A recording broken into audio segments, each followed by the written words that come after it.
I felt like there was something strange going on in my house, so I faked a trip to visit my sister. While I was watching the situation from across the street, an elderly neighbor suddenly approached and tapped my shoulder, saying, "Wait until midnight, you'll discover everything." When the clock struck midnight, my breath stopped at what I saw. But let me explain how I got to that point. As a 64-year-old woman, I ended up hiding in my neighbor's house, spying on my own home as if I were a criminal. Because what I discovered that night not only destroyed my trust in my family, but it showed me just how far the people you love can go when greed takes control of their hearts. My name is Eleanor. This house where I've lived for the last 40 years is my sanctuary, my history, my entire life built with effort alongside my late husband. Every corner here holds our memories. The kitchen where we prepared Sunday morning breakfast, the living room where we watched our son Robert grow up, the garden we cultivated with our own hands. When my husband died 7 years ago, Robert insisted on moving here with his wife, Audrey. "So you won't be alone, Mum," he told me. At the time, I thought it was filial love. How naive I was. The first few months were quiet, almost happy. We ate dinner together, talked, and laughed. Audrey was attentive, even affectionate. She helped me with the grocery shopping, cooked my favorite meals, like a good pot roast or mashed potatoes. Robert fixed things around the house that broke down. I thought, what a blessing to have my family close in my old age. But about 4 months ago, something changed. It was as if someone had flipped an invisible switch. The smiles became mechanical, the conversations forced, and the whispers began. At first, I thought it was my imagination, that my age was playing tricks on me. But the whispers were real. Every time I entered a room, they would abruptly stop talking. Robert would quickly put away his phone, with a swift, almost guilty motion. Audrey would change the subject with a tense smile. "What were you talking about?" I would ask them. "Nothing important," Audrey replied with that sweet voice that was starting to sound hollow to me. "Work stuff, Mum," Robert would add, without looking me in the eye. Then I noticed other details. The door to my old master bedroom, the one I had converted into storage after my husband's death, was always locked now. Before, it remained open. "Why do you lock that room?" I asked one day. Audrey responded too quickly. "It's just that there's a moisture problem. We don't want your things to get damaged." But I didn't remember giving permission for them to touch that room. I didn't remember talking about moisture.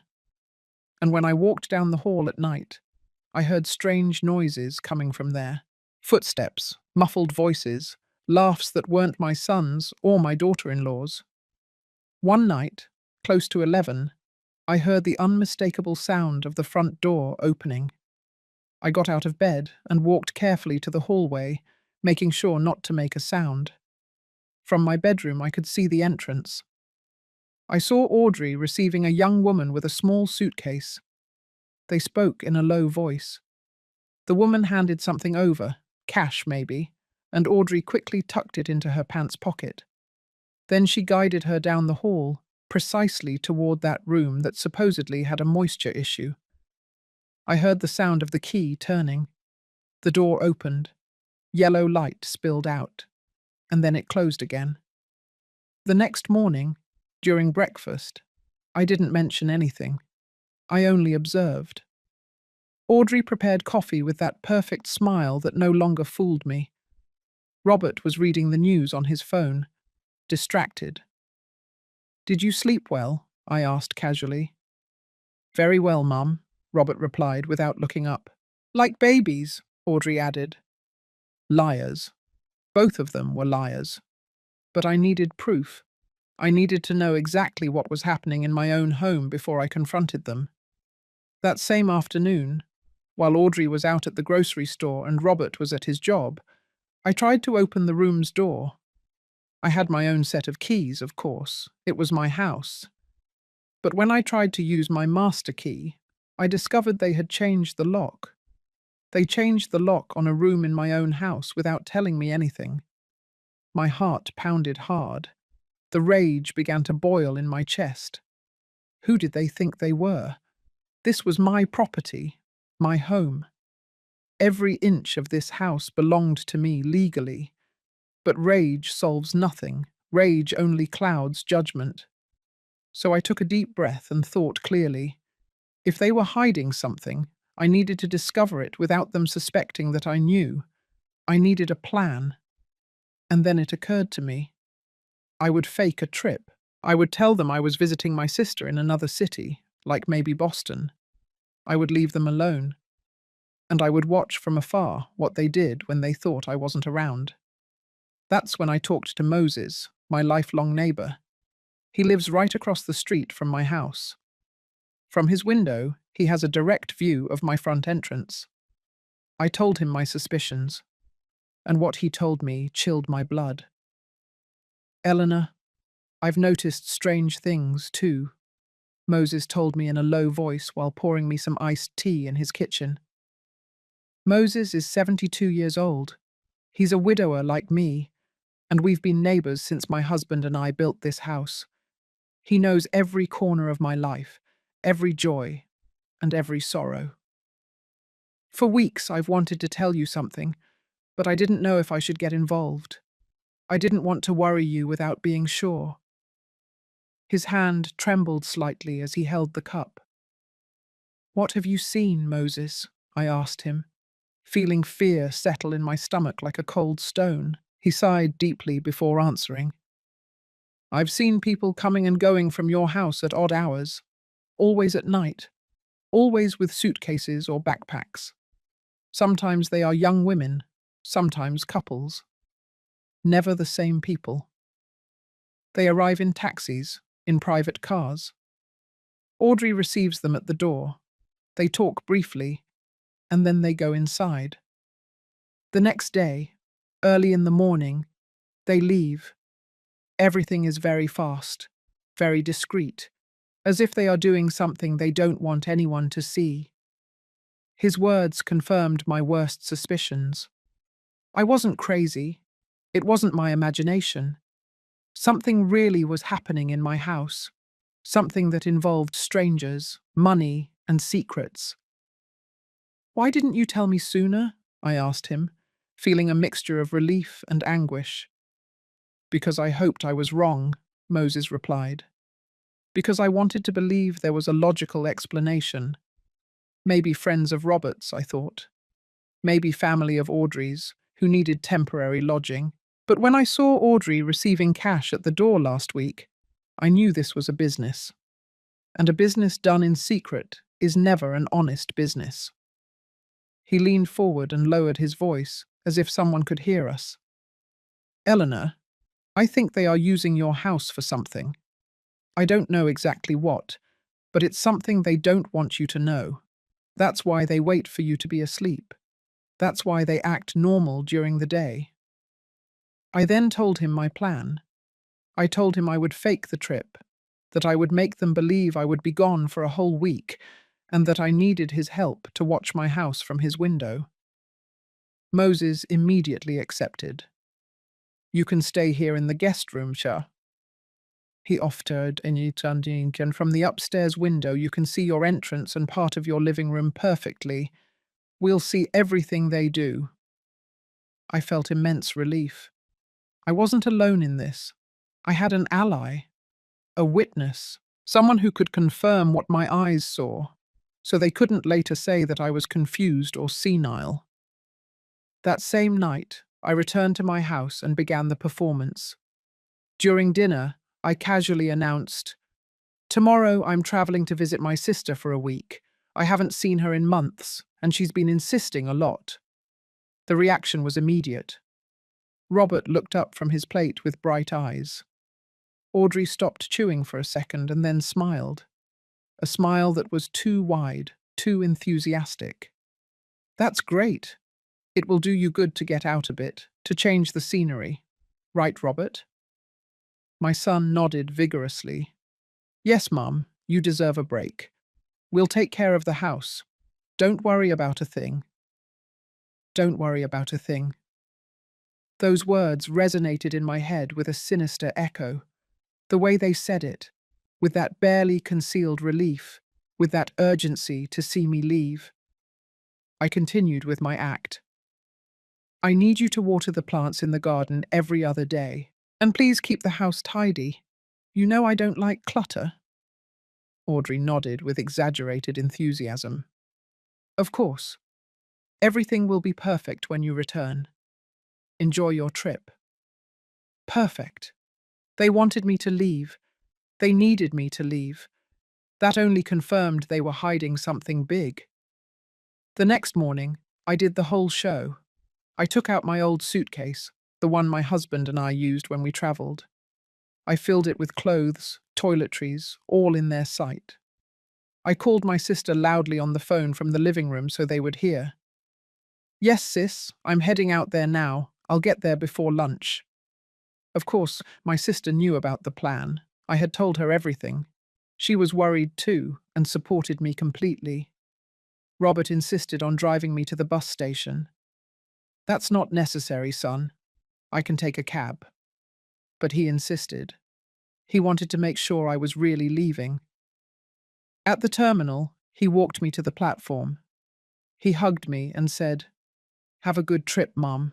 Call us when you arrive so we know you're okay. I looked him in the eyes, those eyes I had known since he was a baby, and searched for any trace of guilt, of remorse. But I only saw impatience. He wanted me to get on that bus. He wanted to see me leave. I'll call you, son, I told him, and entered the terminal. But I didn't get on any bus. I waited 20 minutes, enough time for Robert to leave. Then I left through another door, took a cab, and gave the driver Moses' address. When I arrived at my neighbour's house, he already had everything prepared. He showed me the guest room on the second floor. From the window, my house was fully visible. The front entrance, the small front yard, part of the living room through the curtains. Now all we have to do is wait, Moses said, and observe. I sat by the window with a knot in my stomach. My own house, the place where I had been happy for decades, now felt like enemy territory, a place I needed to spy on from afar, to discover what the people I had loved and protected were doing. The first few hours were normal. Audrey went out to the grocery store around 10 in the morning. Robert left for work as always. The house was left alone, silent. But when evening fell, around 6, I saw something that made me hold my breath. A silver car parked in front of my house. A young couple got out, maybe in their 30s. They were carrying a large suitcase and 2 backpacks. Audrey opened the door before they could ring the doorbell, as if she were expecting them. She greeted them with smiles. They spoke briefly. The man took out his wallet and handed cash to Audrey. She quickly counted it and invited them in. I felt the floor disappear beneath my feet. I had just seen my daughter-in-law receive money from strangers and let them into my house as if it were a hotel. Moses was standing next to me, watching the same scene, his face tense. "Did you see that?" I asked him with a trembling voice, needing confirmation that my eyes weren't deceiving me. "I saw it, Eleanor. I saw everything," he replied grimly. "These aren't just suspicions anymore. It's real. They are using your house to rent rooms without you knowing." Renting rooms. In my house. The house I built with my late husband with years of work and sacrifice. The house where I raised my son.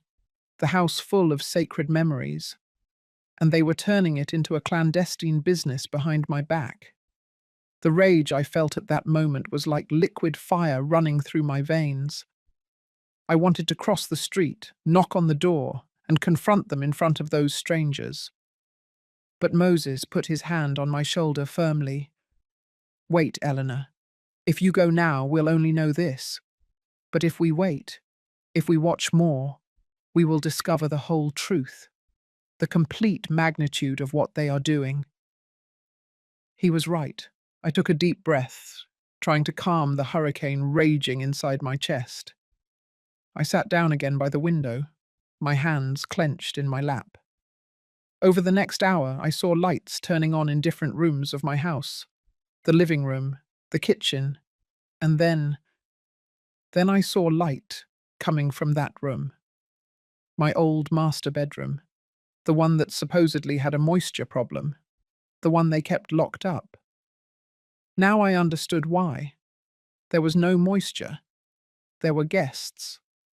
Strange people sleeping in the space where my husband and I had shared 35 years of marriage. Unknown people using the bed where he died in my arms. Unknown people walking on the floor where I had cried over his death for months.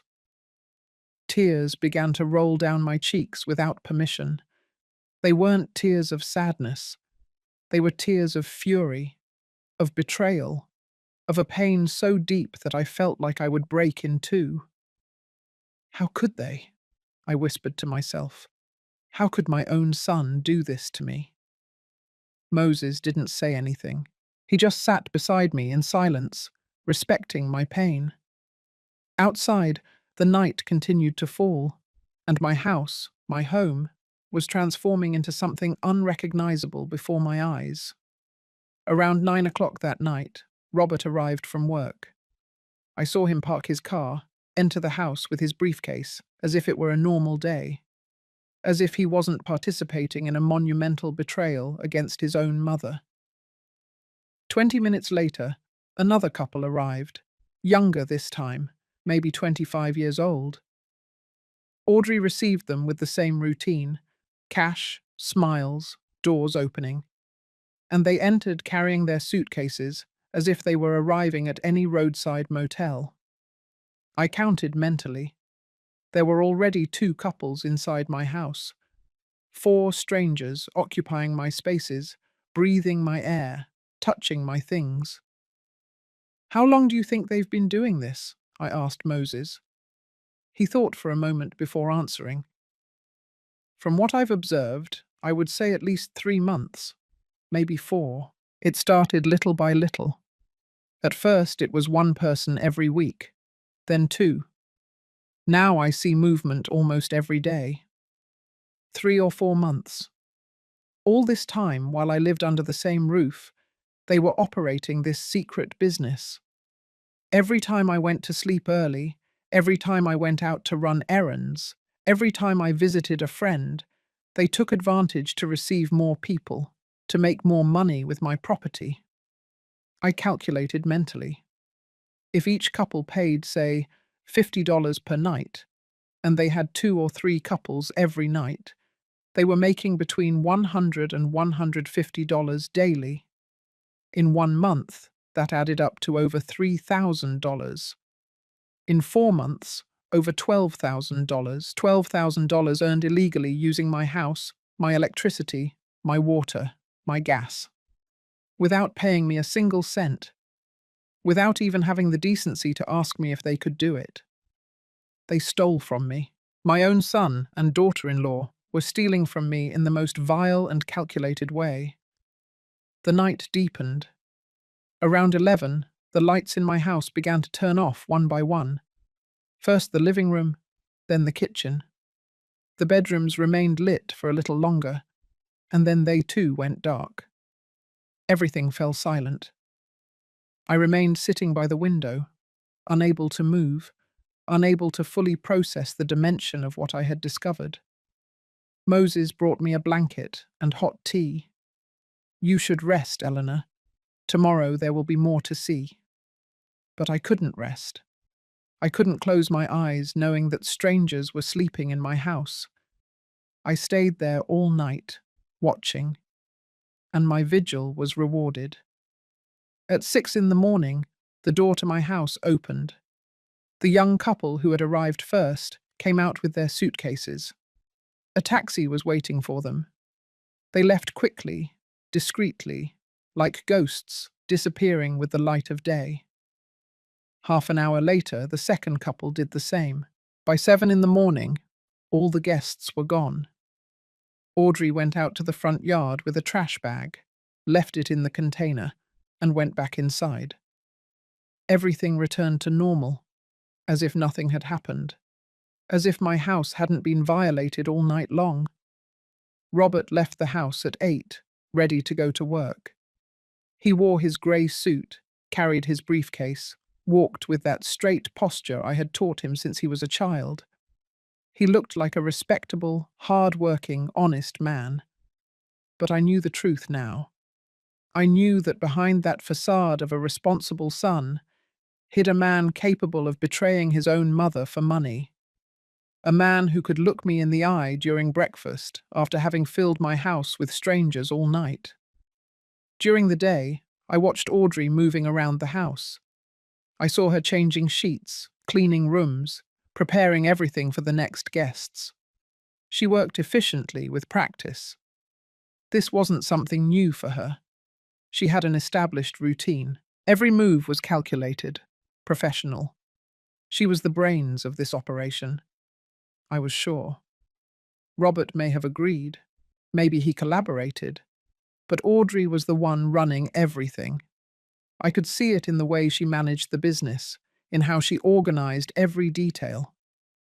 When evening fell on the second day, more guests arrived. This time it was 3 people, 2 men and a woman. They seemed to be friends, traveling together. Audrey received them the same way as the previous ones. Cash in hand, professional smiles, doors opening.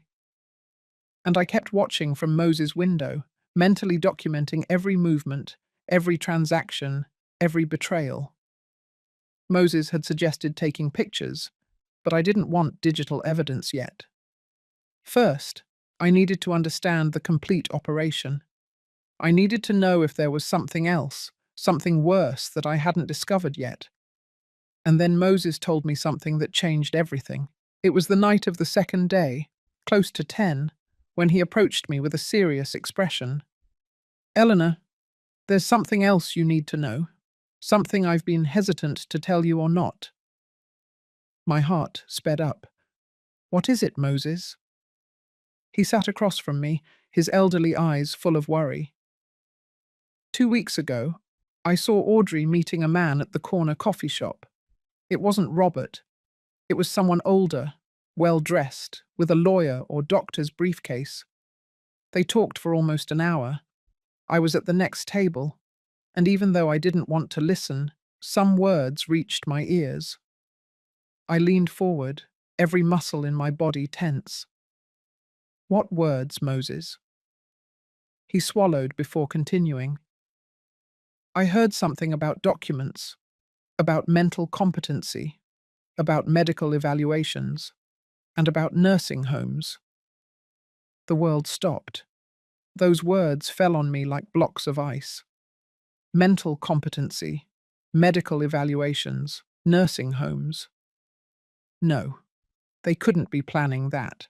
"Are you sure about what you heard?" I asked in a barely audible voice. Moses nodded slowly. "Wait until Friday midnight, Eleanor. I've noticed that Fridays are special. There's more movement, more people, more activity. Wait until Friday midnight. You'll discover everything." Moses' words resonated in my head like funeral bells. Mental competency, medical evaluations, nursing homes. It couldn't be a coincidence. Not after discovering they were using my house as a clandestine business. This was bigger, darker, more calculated than I had imagined. They weren't just stealing from me. They were preparing me for something worse. Something that would take away not just my house, but my freedom, my dignity, my entire life. I spent the next 3 days in a state of constant alert. Every morning I watched the guests leave my house. Every night I saw new ones arrive.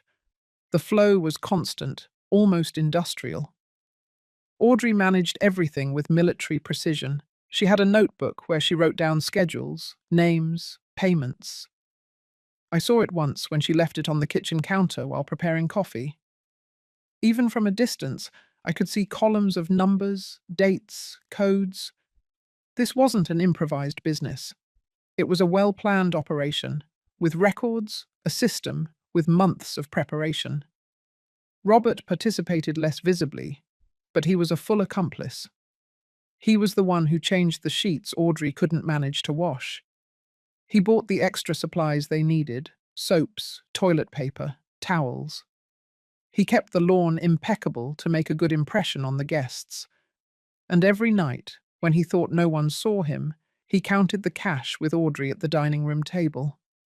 I watched them through the window, illuminated by the hanging lamp my husband had installed 20 years ago. Their hands passed over $20, $50, $100 bills. They made piles. They put them in envelopes. They smiled with that greedy smile that turned my stomach. On Thursday night, I decided to do something risky. I needed more information. I needed to understand exactly what Audrey had said in that meeting with the man with the briefcase. So I called Ellen, my lifelong lawyer friend. Ellen and I met 30 years ago in a sewing class. She was always brilliant. She studied law in her 40s. She specialized in family and property law. If anyone could help me understand the legal implications of what was happening, it was her. Eleanor, what you're telling me is extremely serious, Ellen told me over the phone, her voice full of professional concern. If they are operating a lodging business without permits, without paying taxes, without your consent as the property owner, they are committing multiple felonies. Fraud, misuse of someone else's property, tax evasion. But what worries me more is what you mentioned about mental competency and nursing homes. Eleanor, does your son have any power of attorney over you? Any signed document that gives him authority over your decisions? I thought carefully. No, I never signed anything like that. All my documents are in my safe deposit box at the bank. Ellen sighed with relief. That's good. Very good. But listen to me carefully. If they are consulting with someone about declaring you mentally incompetent, it means they are looking for a legal way to take control of your assets. The process is complex and requires real medical evaluations, psychological tests, court appearances before a judge. They can't simply declare you incompetent just because. But if they have a corrupt doctor willing to falsify evaluations, if they have an unscrupulous lawyer who knows the legal loopholes, they could try it. And if they succeed, Eleanor, they can commit you to a nursing home against your will and take your house legally. Terror seized me. What can I do, Ellen? She thought for a moment. First, you need solid evidence of everything they are doing. Photos, videos, testimonies. Second, you need to protect your legal documents. Make sure they can't access anything. Third, as soon as you have enough evidence, we file a formal complaint. I'll take care of the entire legal process. But Eleanor, you must be very careful. If they suspect you know anything, they could accelerate their plans. They could try something drastic. Her words chilled my blood. Something like what? Ellen paused for a second before answering. Like drugging you so you appear confused in front of a doctor. Like creating situations where you seem unstable. Like fabricating evidence that you can't take care of yourself. I've seen cases like this, Eleanor, and they are more common than people think. I hung up the phone with trembling hands. Now I understood the magnitude of the danger. I wasn't just being stolen from. I was being prepared for a fate worse than death. Losing my autonomy, my home, my identity. Being declared incompetent. Being locked up in a nursing home while my son and daughter-in-law kept everything I had built. And all under the guise of legality, with documents signed by doctors and lawyers, with a judge who would never know the truth. Friday arrived, the day Moses had marked as special. From early on, I noticed a difference in the atmosphere. Audrey was more active than usual. She cleaned the entire house, changed sheets in all the rooms, bought fresh flowers, and put them in vases all over the living room. It was as if she were preparing for something important. Robert arrived home from work earlier than other days. By 6 in the evening, he was already home, helping Audrey with the final preparations. At 7, the parade began. It wasn't one or two couples like the previous days. They were groups. The first to arrive were 4 people, 2 young couples who seemed to be on vacation. They wore cameras around their necks and were speaking English. Audrey received them with an impeccable professional smile. She showed them the rooms. She took the payment. 30 minutes later, another group arrived, 3 middle-aged women with large suitcases. Then an older couple, maybe in their 60s. Then 2 single men who seemed to be on a business trip. I counted mentally. There were 11 people inside my house. 11 strangers occupying every available corner. The living room had become a common area. I watched through the windows as the guests mingled, talked, some preparing food in my kitchen. Audrey and Robert acted like hotel hosts, smiling, offering extra towels, recommending tourist spots in New York City. My house had transformed into a completely functional hostel. And I, the legal owner, was hidden, watching from the neighbor's house like a refugee in my own neighborhood. "I've never seen so many," Moses murmured next to me. "This is different. It's like a special night." He was right. Friday was the busiest day, probably because tourists arrived to spend the weekend. Audrey and Robert took full advantage. I calculated quickly. If each person paid $30 per night, they were earning over $300 just tonight. In a full weekend, almost $1,000. And they did this every week. The hours passed slowly. I watched the guests eat dinner, talk. Some went out to walk around the neighborhood and returned.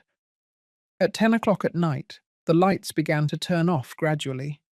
The guests retired to their rooms. Audrey and Robert cleaned the kitchen and the living room.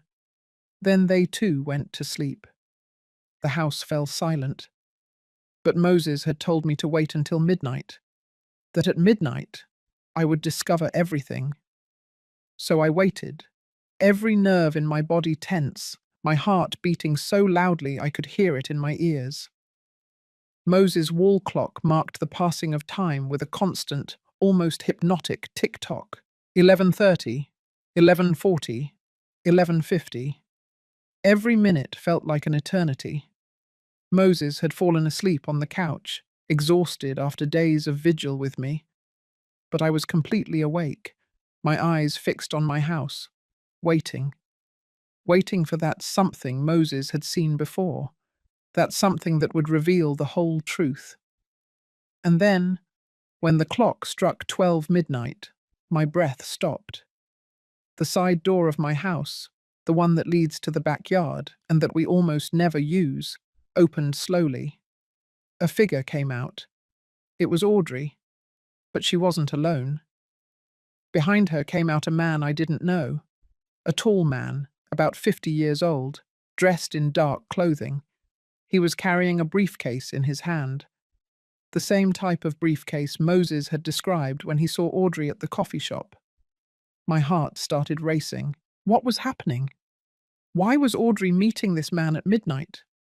Why were they leaving through the back door like thieves?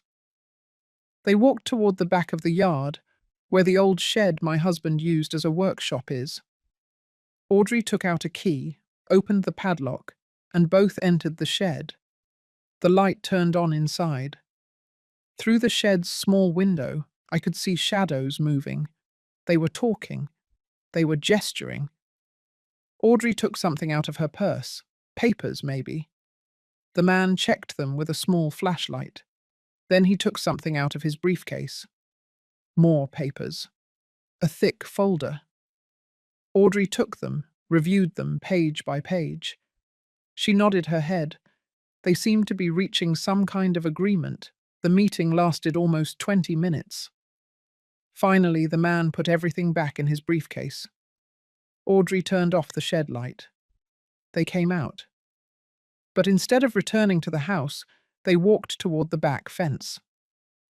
There's a small door there that leads to the back alley. Audrey opened it. The man left through there and disappeared into the darkness. Audrey closed the door, secured the padlock, and returned to the house through the side door. Everything had lasted less than half an hour, silent, secret, invisible to anyone who wasn't specifically watching. I woke Moses up urgently. I saw him. I saw everything. Audrey met a man at midnight in the shed. Moses got up immediately, still half asleep but alert. "The man with the briefcase?" he asked. "Yes, it has to be the same one. They reviewed papers, documents. They are planning something, Moses. Something big." My neighbor rubbed his eyes and looked at his watch. "It's late, or early, depending on how you look at it. It's 0 hours 30 minutes. But now we know that there's someone else involved. Someone who works in the dark, in secret. This is worse than we thought." I couldn't sleep the rest of the night. I stayed sitting by the window, watching my house as if it were an enemy building. At dawn on Saturday, the guests began to leave. Some left early, others stayed to enjoy the full weekend. Audrey prepared breakfast for those who remained, acting like the perfect hostess. Coffee, toast, fruit. Everything served with smiles and kindness. No one would have imagined that hours earlier she had been in a clandestine night meeting with a stranger. Robert left the house around 9 in the morning. I saw him get into his car and drive away. Audrey stayed alone with the remaining guests. This was my opportunity. I needed to get into that shed. I needed to see if they had left anything, any clue about what they were planning. I told Moses my plan. He tried to dissuade me. "It's too risky, Eleanor, if Audrey sees you." But I was determined. "I have the key to the back fence. I can enter through the alley without anyone seeing me. Audrey is busy with the guests in the front of the house. She won't see me." Moses finally agreed, but insisted on accompanying me to the alley to keep watch. We left his house through the back door. We walked through the silent alley.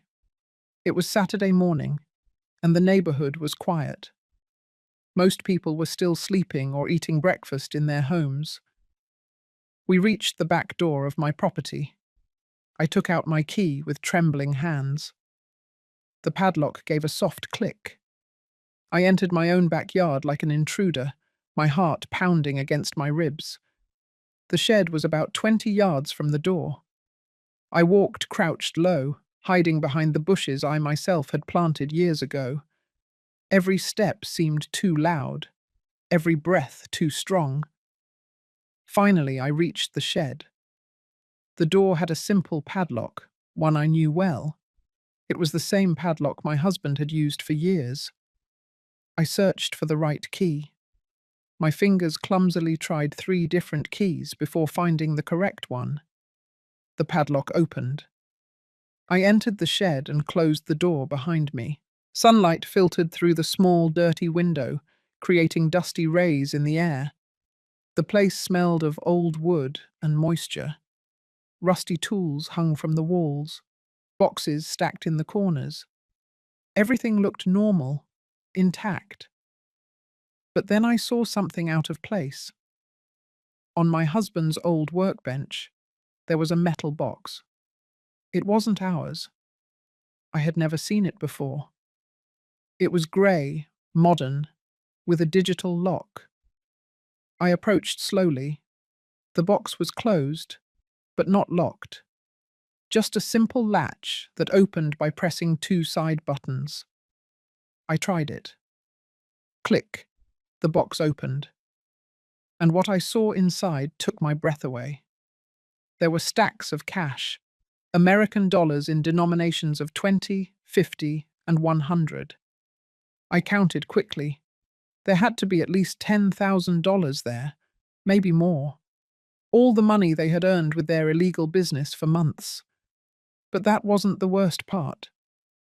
Beneath the money were documents. I took them out carefully and began to read them. The first was a rental agreement, a contract where my house appeared registered as a property available for temporary rental and tourist lodging. The owner's name read Robert Vega, my son, but that was impossible. I was the legal owner. My name was on the deeds. How could he sign a contract as if he were the owner? I kept reading. There was a footnote, in small print. Legal owner in process of transfer. Documentation pending judicial procedure. I felt the floor moving beneath my feet. Transfer. Judicial procedure. They weren't just using my house illegally, they were trying to steal it from me legally. The next document confirmed my worst fears. It was a psychological evaluation form, an official medical form with a private clinic's letterhead. And there, in the patient section, was my full name, Eleanor Cristina Vega de Herrera. The evaluation date was scheduled for 2 weeks in the future. The reason for consultation read, Evaluation of mental competency and autonomy for decision-making. Family request, due to concern about progressive cognitive decline. Progressive cognitive decline. They were painting me as a senile old woman, as someone who couldn't take care of herself, as someone who needed to be protected from her own decisions. And it was all a lie. I was perfectly fine. My mind was clear. My health was good for my 64 years. But they were going to fabricate a different story. With this doctor, with this false evaluation, with this judicial process they were already preparing. There were more documents. One was a quote from a private nursing home. Golden Hope Residence, specialized care for older adults. The price was $3,000 monthly.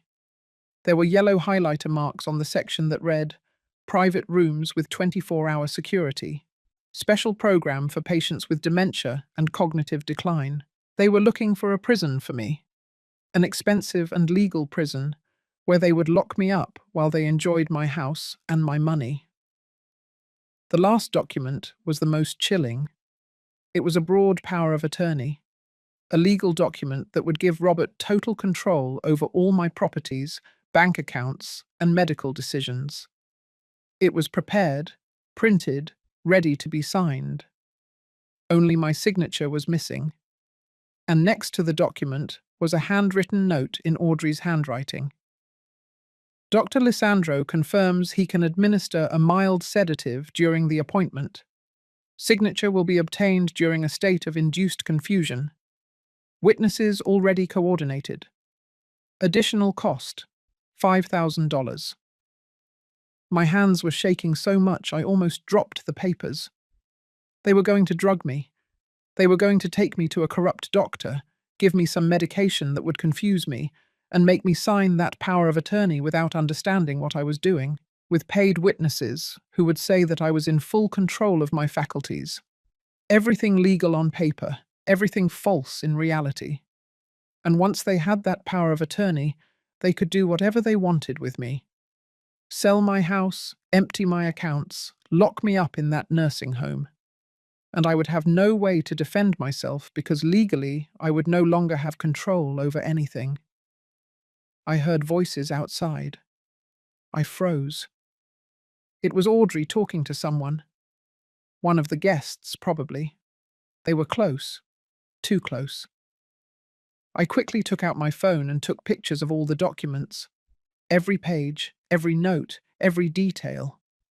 My hands trembled so much that some photos came out blurry, but I managed to capture the evidence. Then I put everything back in the box exactly as I had found it. I closed the box. I closed the shed. And I ran, crouched low, back to the back door. Moses was waiting for me in the alley with an expression of anguish. I thought they had discovered you. You were in there almost 20 minutes. I couldn't speak. I only showed him my phone with the photos.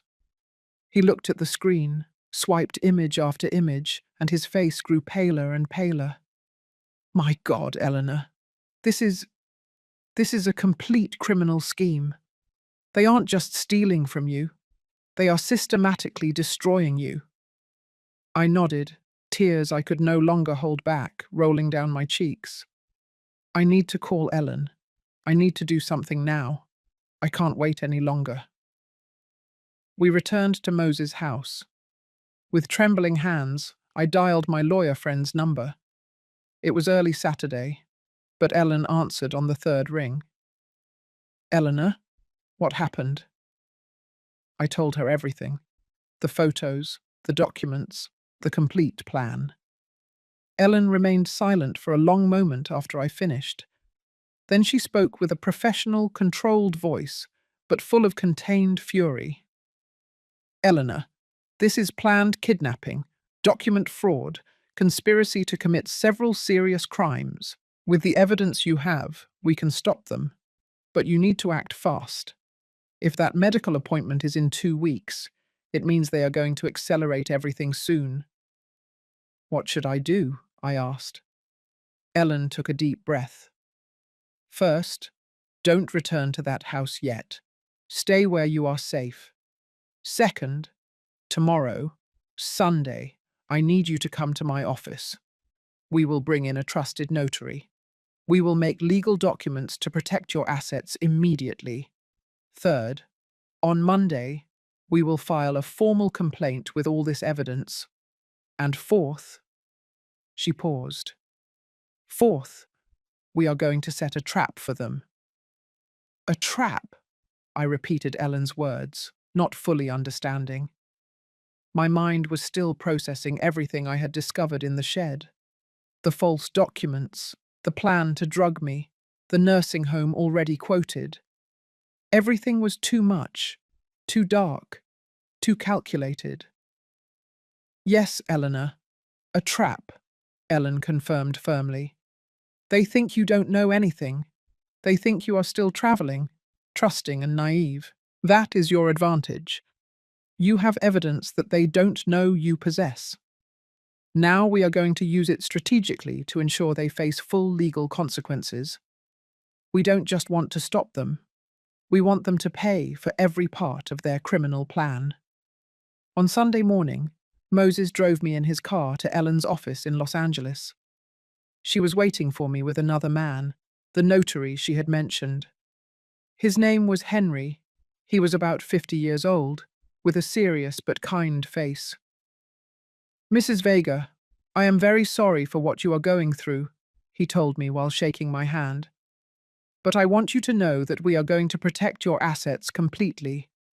When we finish today, your son will not be able to touch a single cent of your estate without facing immediate criminal charges. Over the next 3 hours, I signed documents, many documents. Ellen explained them one by one with patience. This is a revocable power of attorney. It cancels any power that might exist in Robert's name, existing or future. This other one is a declaration of full mental competency, certified by a forensic psychologist who will come to evaluate you tomorrow. This is a new will that replaces any previous version and specifies that Robert is excluded as an heir due to fraudulent actions. And this last one is a preventative protection order that we will file with the judge on Monday. Each signature I put on those papers made me feel stronger, more in control. I was no longer the confused victim spying from the neighbor's window. Now I was a woman taking definitive legal action against those who tried to destroy me. And the trap? I asked when we finished with the documents. Ellen smiled. It wasn't a cheerful smile. It was the smile of a strategist preparing the final move in a game of chess. The trap requires your acting. Eleanor, you need to go home. My heart leapt. Go home? Now? Ellen shook her head. Not today. Tomorrow night. You will return as if nothing had happened. As if you had really been traveling all week. You will arrive tired, happy to be home, without the slightest suspicion of what you have discovered. And for the next few days, you will act completely normal. Meanwhile, we will be working behind the scenes. Henry leaned forward and added, "We will also contact the municipal authorities. A housing inspector will make a surprise visit to your house. If they find an illegal lodging operation, they can shut down the business immediately and apply severe fines." "But there's more," Ellen continued. "I've been investigating Dr. Lissandro, the doctor mentioned in those notes. He has a questionable history. He has already been investigated twice by the medical board for unethical practices. With your complaint and the photographic evidence, we can initiate a formal investigation against him too. If they discover he was willing to drug patients to obtain fraudulent signatures, he will lose his medical license and face criminal charges." The magnitude of the plan began to take shape in my mind. It wasn't just about stopping Robert and Audrey. It was about dismantling the entire network they had built. The corrupt doctor, the false witnesses, the illegal lodging business, everything. "How long will all this take?" I asked. Ellen looked at Henry before answering. "The inspector can go this week, probably Wednesday or Thursday. The investigation of the doctor will take longer, but with your formal complaint on Monday, the process will begin immediately. And as for Robert and Audrey," she made a dramatic pause, "the final confrontation will be when they least expect it, when they believe everything is going according to their plan." I spent the rest of Sunday at Moses' house, mentally rehearsing how I would act when I returned. I had to be convincing. I couldn't show anger, suspicion, or fear. I had to be the trusting mother returning happily from visiting her sister, the naive mother-in-law who knows nothing about what is happening in her own house. It was ironic. They had been acting in front of me for months. Now it was my turn to act in front of them. On Monday night, with a suitcase in hand and my heart beating like a war drum, I walked toward my house. Moses had driven me to the corner, but I walked the rest of the way so it would look like I arrived by taxi. I rang the doorbell. I heard hurried footsteps inside. The door opened. Robert was there with a surprised expression. "Mum, we weren't expecting you until tomorrow." I smiled with the warmth a mother reserves for her son, although inside my heart was breaking. I decided to come back a day early. I missed my house. Audrey appeared behind Robert. Her smile was perfect. Too perfect. "Welcome back. How was the trip?" I entered my house feeling like I was entering enemy territory. Everything looked normal, clean, tidy. No trace of the 11 guests who had occupied these spaces just 2 nights ago. Audrey had done an impeccable job erasing the evidence. "The trip was wonderful," I lied with surprising ease. "My sister spoiled me a lot. But you know, there's no place like your own home." They took my suitcase to my room. They prepared tea. They sat with me in the living room, asking for details of the invented trip. I responded with stories I had prepared, adding convincing details about restaurants my sister and I supposedly visited, about walks we took, about conversations we had. Robert and Audrey listened, nodded, smiled.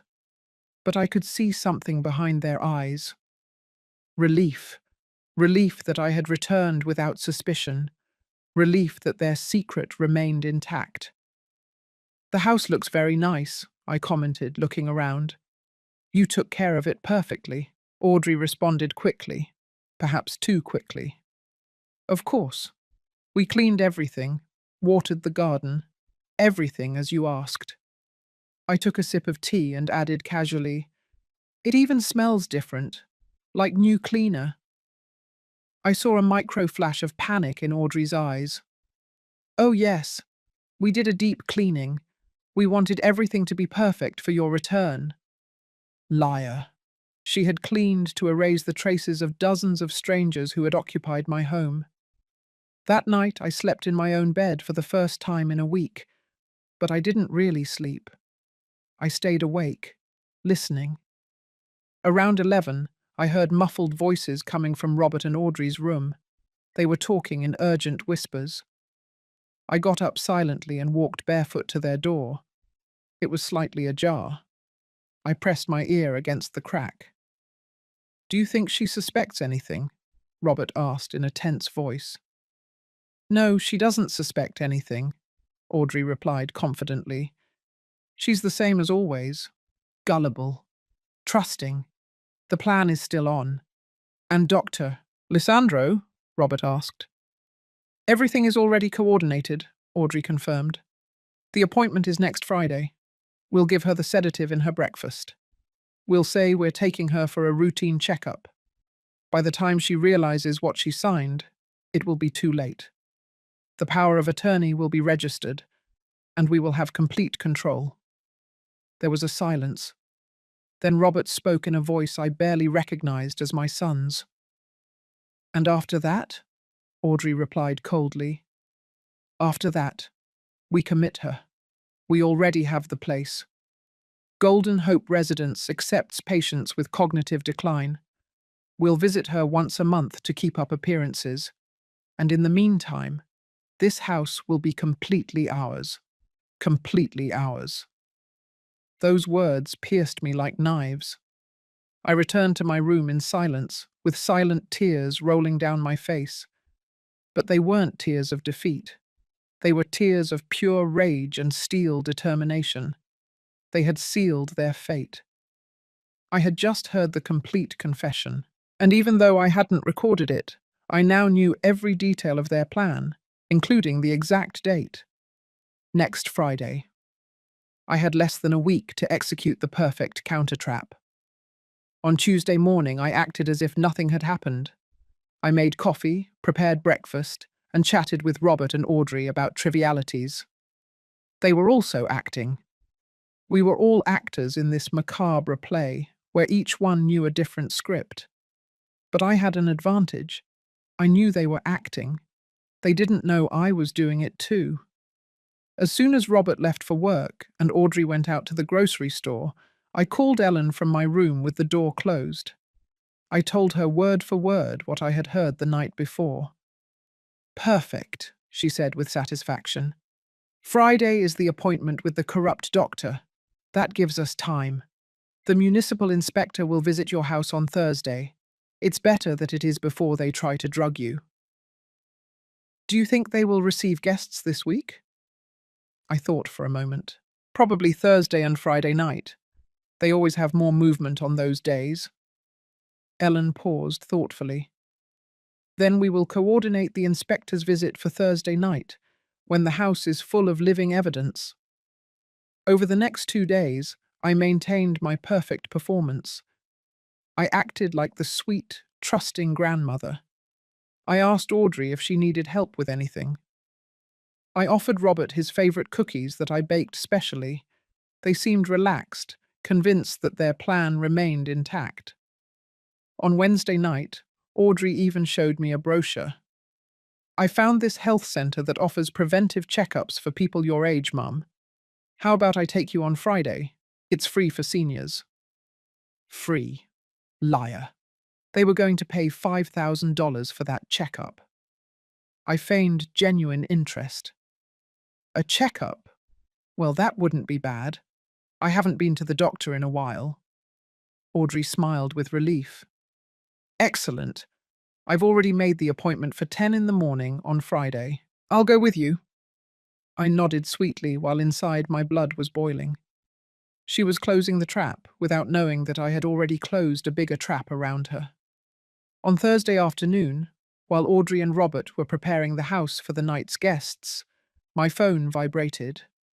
It was a message from Ellen. "Inspector confirmed for 9 o'clock at night. Police will be on standby nearby. Stay in your room when he arrives.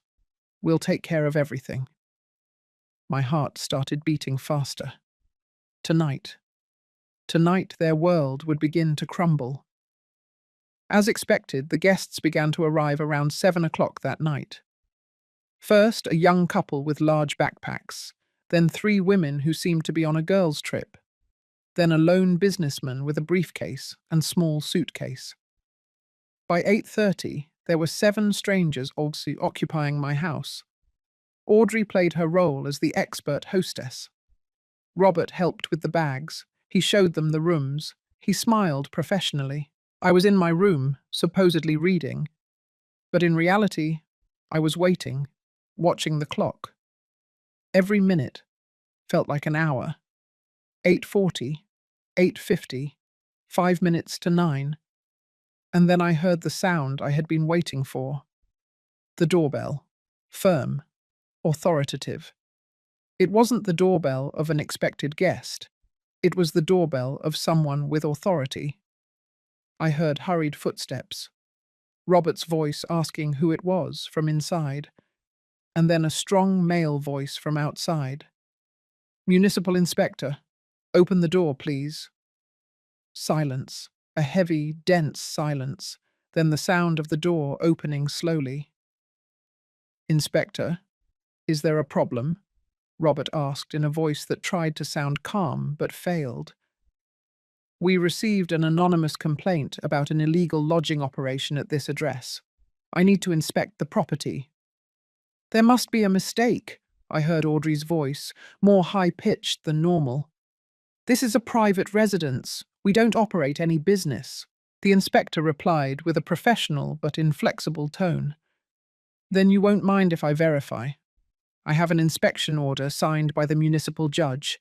If you don't voluntarily let me in, I will return with the police and a search warrant." There was another silence. Then Robert yielded. "Of course, Inspector. Come in." I peeked just a crack out of my door. I could see part of the living room. The inspector was a man in his 40s, dressed in an official municipal shirt, clipboard in hand. Behind him was another younger man, probably his assistant, with a camera. They began to walk through the house. The inspector asked questions. "How many people reside here permanently?" Robert answered with a trembling voice. "3. My mother, my wife, and me." The inspector looked around the living room. There were the 7 guests, some sitting on the sofa, others standing, all with confused expressions. "And these people are?" Audrey tried to improvise. They are friends. Friends visiting." The inspector walked toward one of the guests, a man in his 30s. "Are you a friend of the family?" The man, honest or perhaps nervous, replied, "No, sir. I reserved a room online. I paid $35 a night." Robert's face went pale. Audrey tried to intervene. "He's confused. Inspector, I don't know what he's talking about." But the inspector was already walking toward the bedrooms. He opened the door to what had been my master bedroom. Inside were the 3 women with their suitcases open, clothes on the bed, toiletries in the private bathroom. "And these ladies are friends too?" Audrey's silence was answer enough. The inspector took out a measuring device from his briefcase. He began to count the occupied rooms, taking photos of each one. His assistant documented everything with the camera. Room 1, occupied by 2 non-residents. Room 2, occupied by 3 non-residents. Room 3, occupied by 1 non-resident. Shared bathrooms, showing multiple use. Kitchen with utensils for more than 3 people. Extra towels piled in the hallway. Every sentence was another nail in the coffin of their illegal business. Robert attempted one last defense. "Inspector, this is a misunderstanding. Perhaps we occasionally help acquaintances who need lodging, but it's not a business." The inspector interrupted him. "Do you charge money for that lodging?"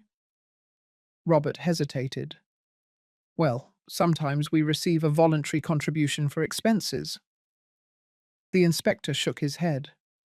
"That's called a business, a lodging business. And to operate a lodging business, you need a commercial license, a tourist operating permit, a fire safety certificate, a sanitation certificate, and payment of corresponding taxes. Do you have any of those documents?" The silence was absolute. Audrey and Robert looked at each other, defeated. They knew they had nothing. The inspector continued. According to the municipal code, operating a commercial lodging business without permits constitutes a serious violation. The fine is $10,000. Furthermore, I must inform you that the tax authorities will be notified about undeclared income. And since this property is registered in the name of— He looked at his papers. Elena Cristina Vega de Herrera, who according to records has not authorized any commercial activity, this could also constitute fraudulent use of someone else's property. I felt it was the moment. I opened my bedroom door and stepped out. All eyes turned toward me. The guests confused, the inspector with a professional expression, and Robert and Audrey with faces of pure terror. "Good evening," I said with a calm voice. "I am Eleanor Vega, the owner of this property." The inspector nodded respectfully. "Mrs. Vega, did you authorize the operation of a lodging business on your property?" I took a moment, looking directly into the eyes of my son and daughter-in-law. "No, Inspector. I authorized nothing. In fact, I just discovered this situation a few days ago." Audrey took a step toward me. "Mum, I can explain." I raised my hand, stopping her. "I don't want explanations, Audrey, not now." I turned to the inspector. "What happens now?" He closed his clipboard. "The current guests will have to vacate the property immediately. We will give them 30 minutes to gather their belongings. Your son and daughter-in-law will receive the official fine notification and will have to appear before the municipal judge next week. I have also notified the police. There are 2 officers outside in case additional assistance is needed for the eviction." The next 30 minutes were chaotic. The guests collected their things hastily, some demanding refunds from Audrey. She had kept the cash in her purse and had to return it under the watchful eye of the inspector. Robert remained paralyzed, unable to speak, watching as his illegal business crumbled in minutes. When the last guest left, the inspector handed me a copy of the official report. "Mrs. Vega, I recommend you consult with a lawyer. You have the right to sue for damages." "I already have a lawyer, Inspector. Thank you for your work tonight." When the inspector and his assistant left, the house fell into a deathly silence. The 3 of us remained in the living room. I was standing by the window. Robert was sitting on the sofa with his head in his hands. Audrey was standing near the door, arms crossed, with the expression of a cornered animal. It was she who spoke first. Her voice was no longer sweet or calculating. It was desperate. "Mum, I know this looks bad, but we had our reasons. The house expenses are high. We have debts." I turned to her slowly. "Reasons? Debts? And that was sufficient justification to turn my home into an illegal business without my consent?" Audrey took a step toward me. "We were going to tell you eventually. We just wanted to save up first, to have some money before—" "Before what?" I interrupted with a cutting voice. "Before drugging me and making me sign a fraudulent power of attorney?" The silence that followed was deafening. Audrey turned pale. Robert raised his head abruptly, his eyes full of shock. "How?" Robert started to say, but his voice broke. "How do I know?" I completed the question for him. "Because I was never traveling, Robert. I was here, watching, discovering every detail of your vile and calculated plan." I walked to the center of the living room, looking at both of them with an intensity that made them step back. "I know about the illegal lodging business. I know about the cash hidden in the shed. I know about Dr. Lisandro. I know about the Friday appointment where you planned to sedate me. I know about the power of attorney you wanted to make me sign. And I know about the Golden Hope Residence nursing home where you planned to lock me up." Audrey shook her head frantically. No, it's not what you think. Yes, we talked to the doctor. but it was just for precaution, because we were worried about your health. Stop the lies, I shouted, and my voice resonated in the walls of my own house. I found the documents, Audrey. I saw them with my own eyes. I read the notes written in your handwriting. Mild sedative during the appointment. Signature will be obtained during a state of induced confusion. Those were your exact words. Audrey's face lost all colour. Her lips trembled, but no sound came out. I turned to my son. And you, Robert, you, whom I raised, whom I loved, to whom I gave everything your father and I could give. How could you? Robert had tears rolling down his face. Mum, we... The economic situation was desperate. We had $30,000 of debt. The bank was going to foreclose on our old apartment. Audrey said if we could get money fast. And your solution was to betray me, I interrupted him. Your solution was to steal my house, my freedom, my dignity. It wasn't stealing, Audrey exploded in a high-pitched voice. This house is enormous. You live here alone. We were just taking advantage of the available space. And as for the power of attorney, it was to protect you. You're aging. You need someone to make decisions for you. I am 64 years old, I said with an icy voice. Not 80, not 90, 64. My mind is perfectly clear. My health is good. I don't need anyone to make decisions for me. What you were planning was not protection. It was legal kidnapping. Robert stood up, staggering. Mum, please, we can fix this. We'll give all the money back. We'll leave the house if you want. But please, don't report us. If you go to the police, we could go to jail. I looked him in the eyes, those eyes that once looked at me with a child's pure love, and I felt my heart breaking into pieces. And what did you want me to do, Robert? That I let you drug me? That I let you lock me up in a nursing home while you enjoyed my property? That I feigned dementia to make your life easier?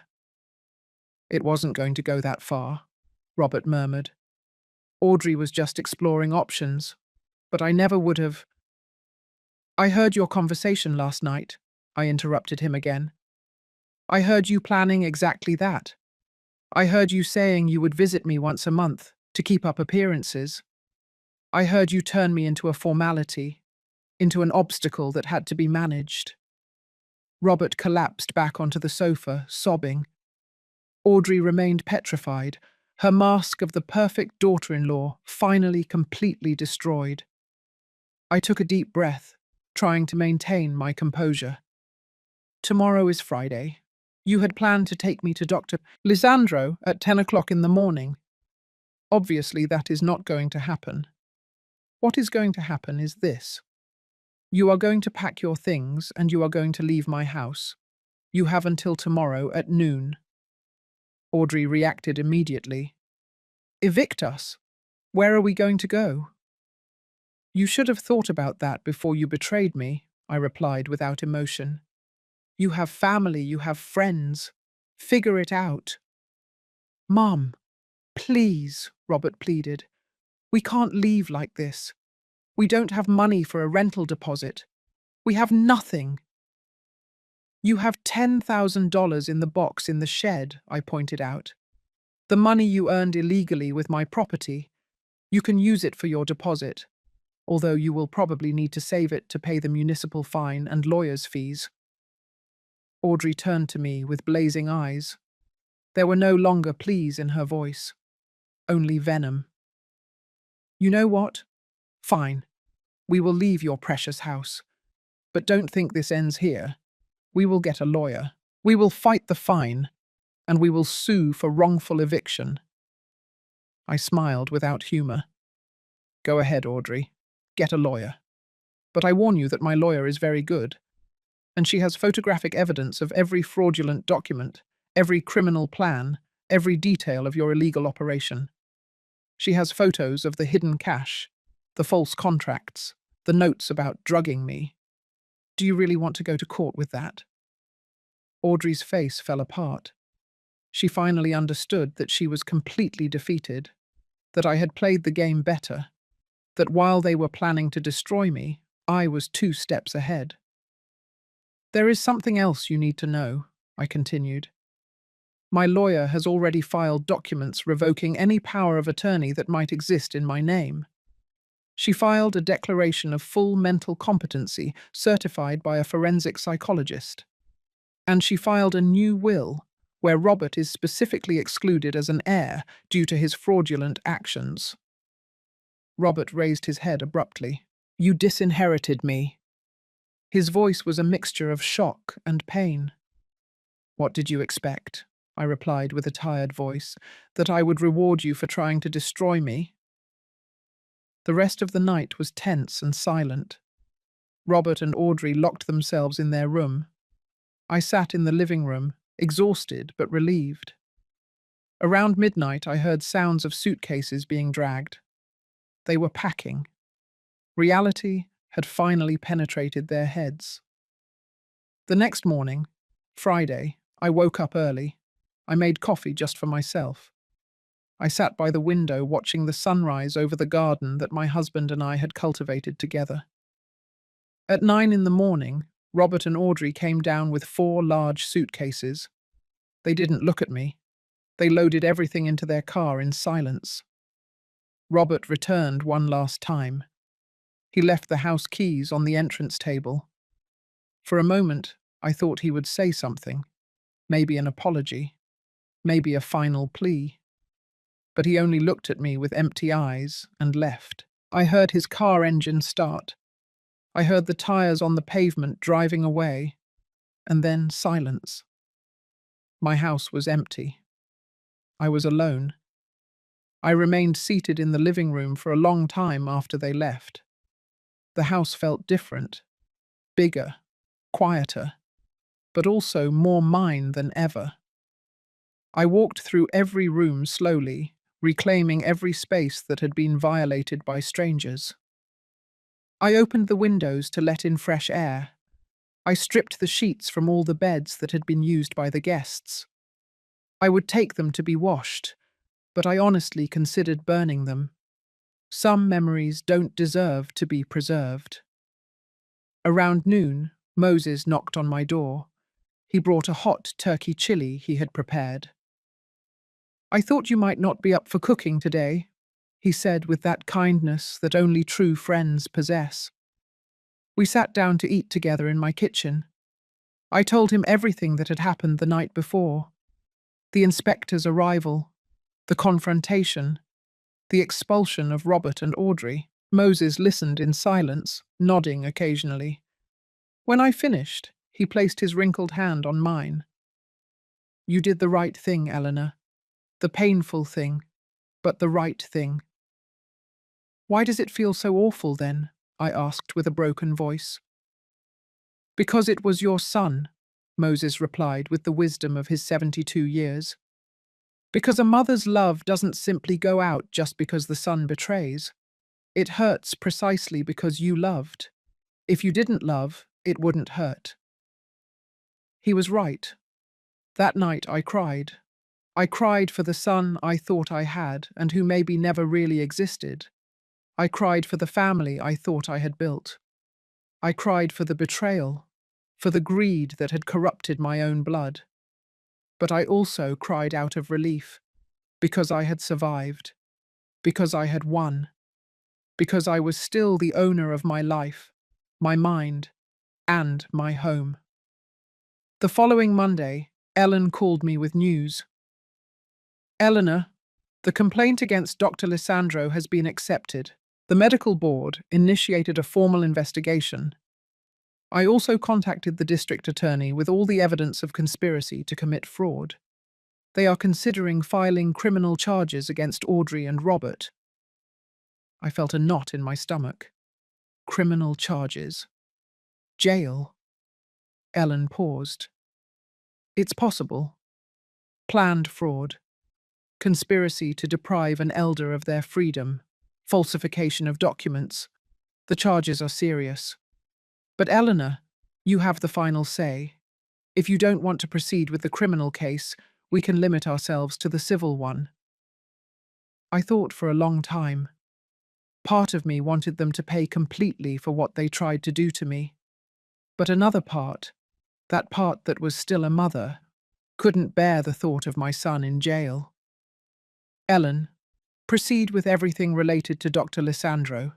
That man deserves to lose his license.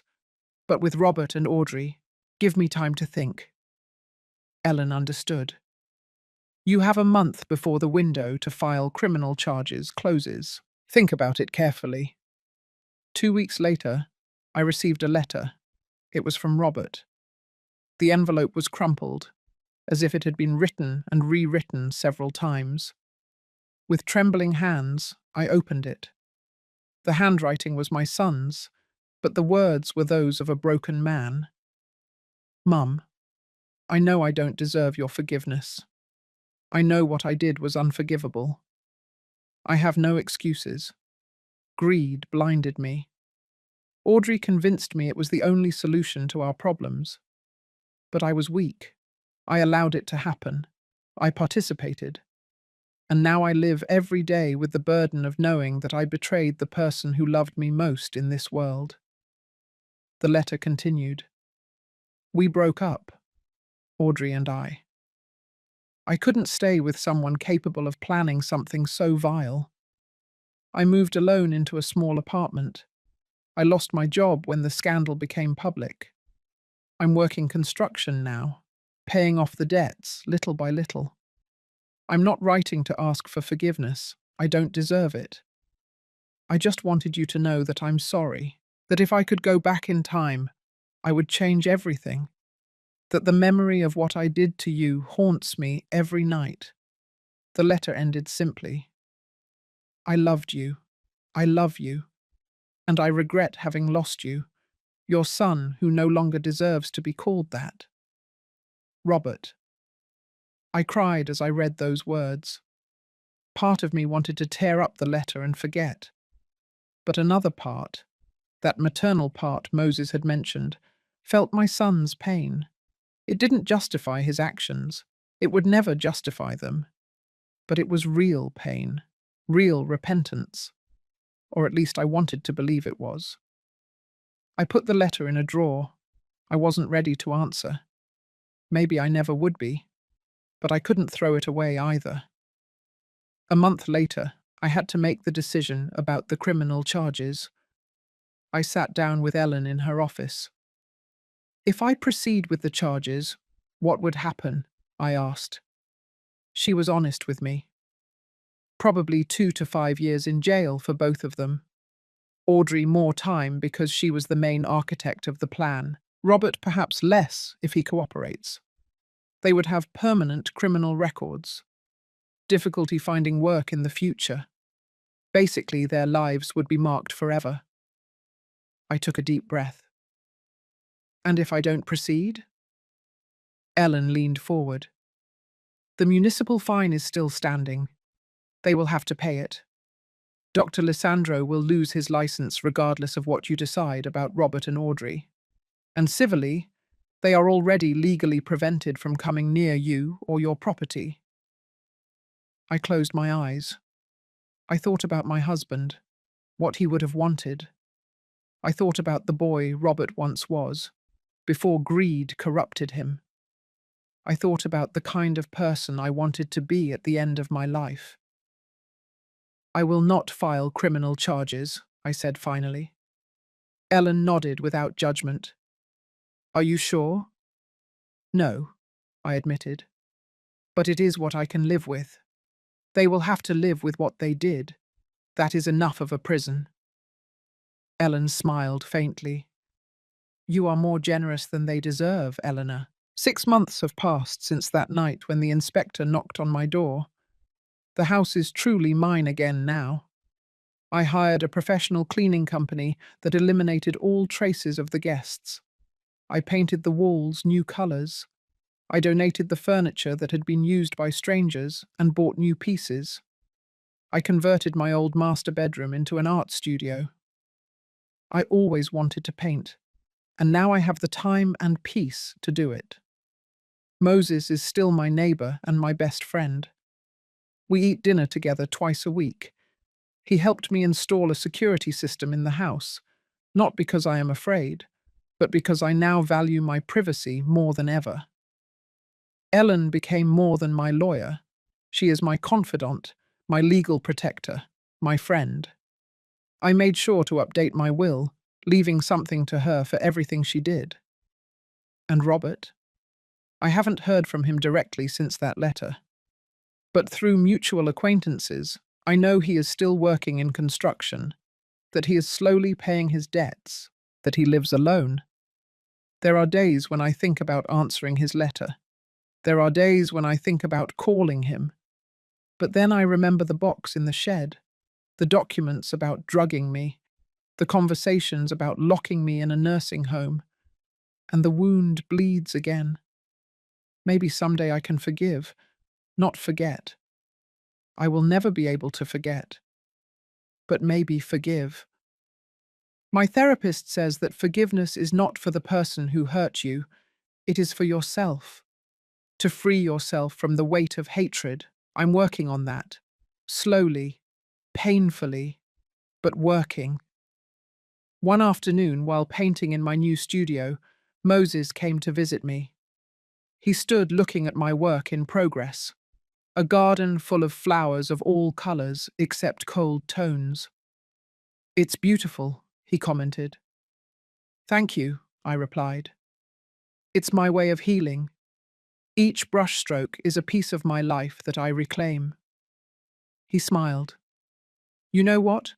You survived something that would have destroyed many people. You are stronger than you think, Eleanor."